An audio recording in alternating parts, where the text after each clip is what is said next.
Good morning, everyone. Thank you, Marge, for inviting me today at Connecting the Community. I'd like to tell you about our agency that I'm involved with. I'm the Executive Director of Canadian Centre for Men and Families in York Region. And I'm here to tell you a little bit about ourselves. So who are we? We are an inclusive, registered, charitable, nonprofit social services and mental health agency. And we are dedicated to supporting men and their families who have experienced life challenges. We do this as a strategy for mental health well-being and suicide prevention. And we are currently the only social agency in York Region which specializes in helping the male victims of domestic abuse. And that's where we are getting a lot of connections from other agencies as well. Our vision is safe, caring, thriving communities. And our mission is supporting men and boys, fathers and families experiencing life challenges. And our philosophy is that supporting men and boys who experience trauma and crisis in their lives creates a healthier, safer, and more prosperous communities. I'd like to tell you the story of what really inspired creation of CCMF York.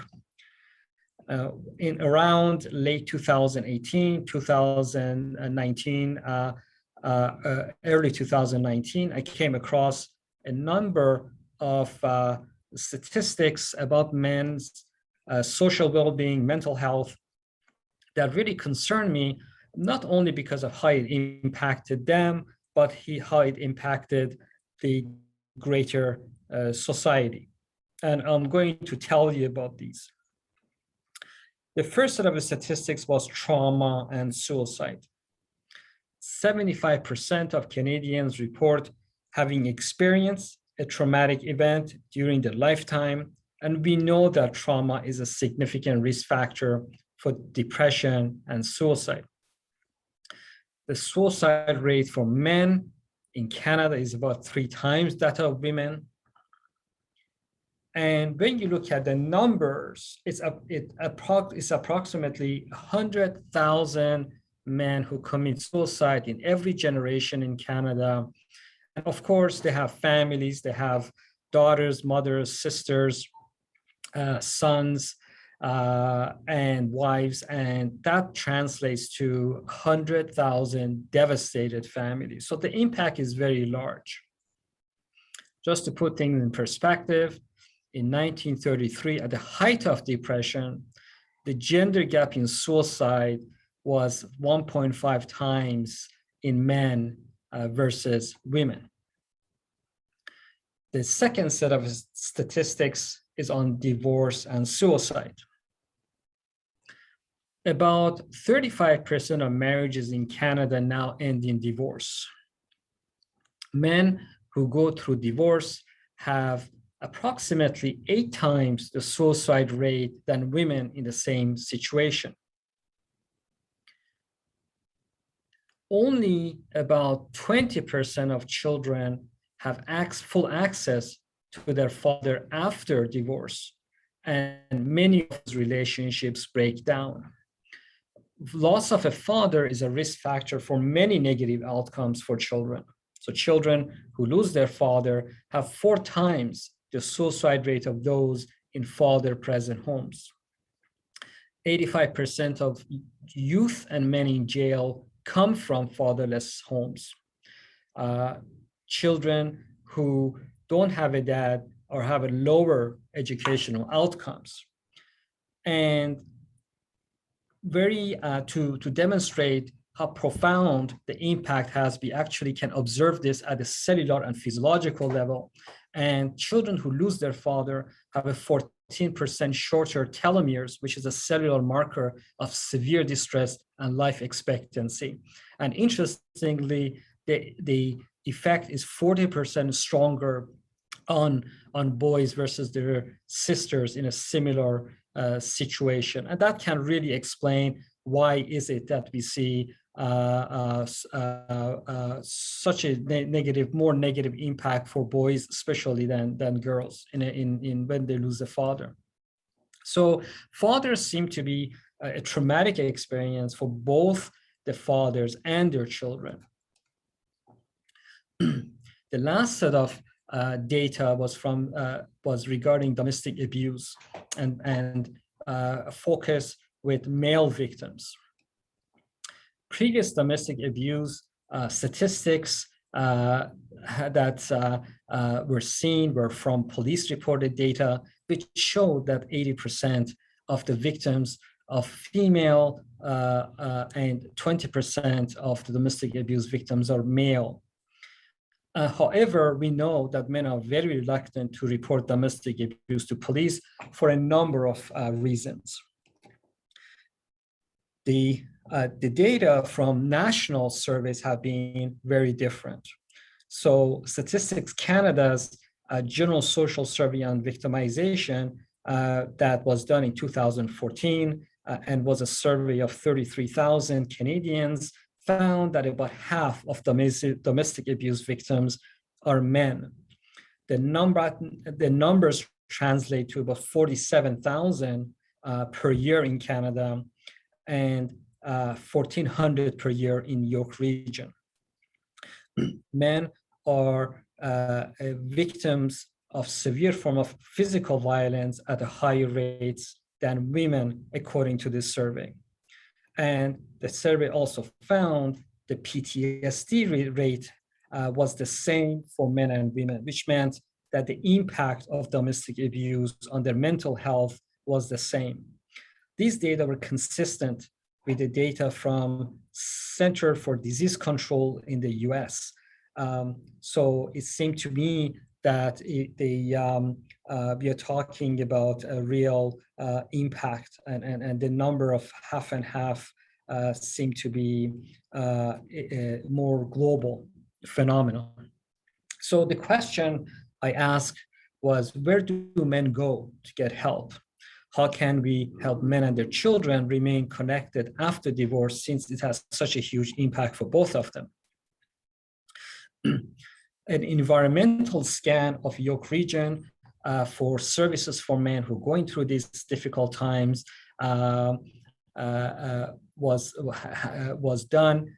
And I found that there were lots of services in York Region by dedicated social agency frontline workers and leaderships in many areas, but there seemed to be a gap in services for York Region for men who experience trauma and abuse, facing crisis and other life challenges.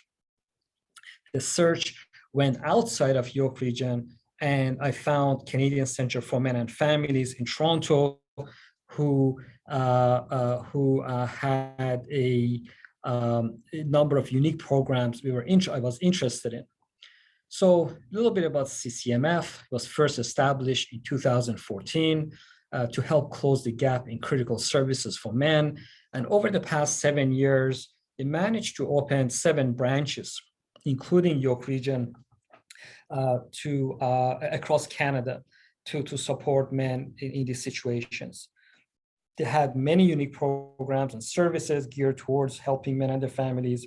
And in fact, I'm very excited to say that they opened the first shelter in Ontario for the male victims of domestic abuse and their children in 2021.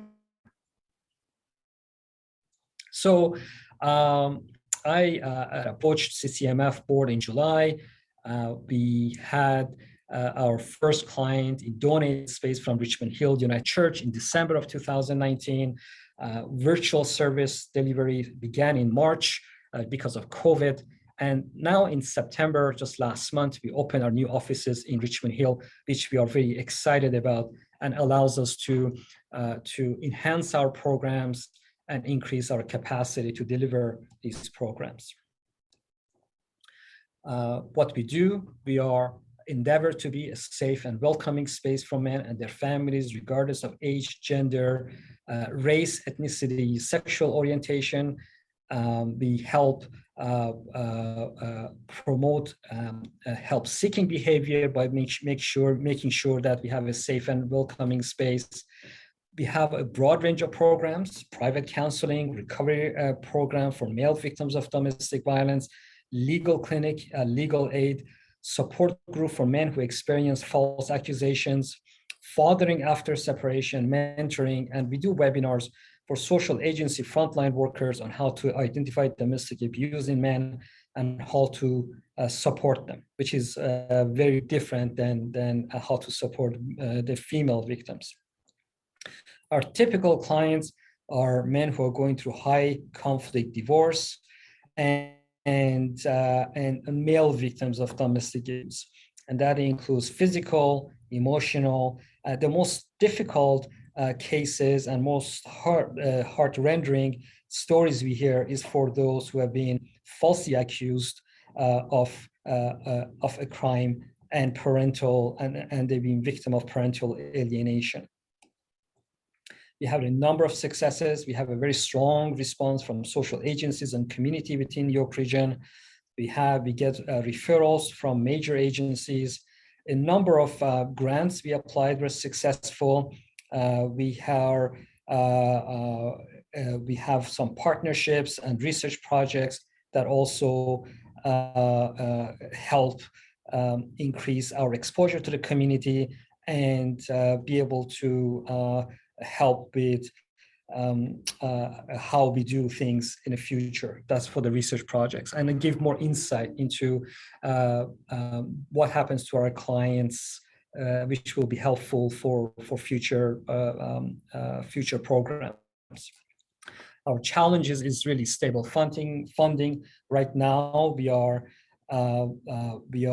only being funded by donors and private donations. We need more grants. And of course, we need to increase our capacity.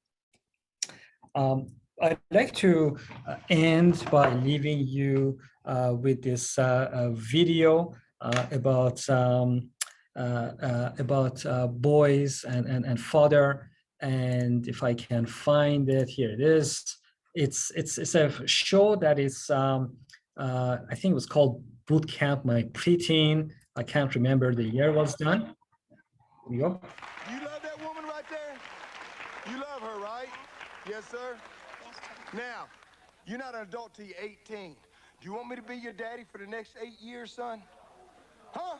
Yes, sir. You do?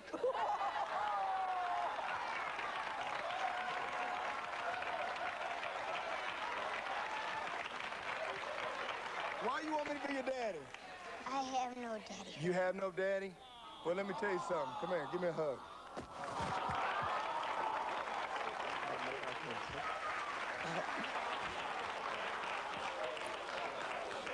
All right, thank you very much for listening, and I'll be happy to take any questions you might have. Sell online.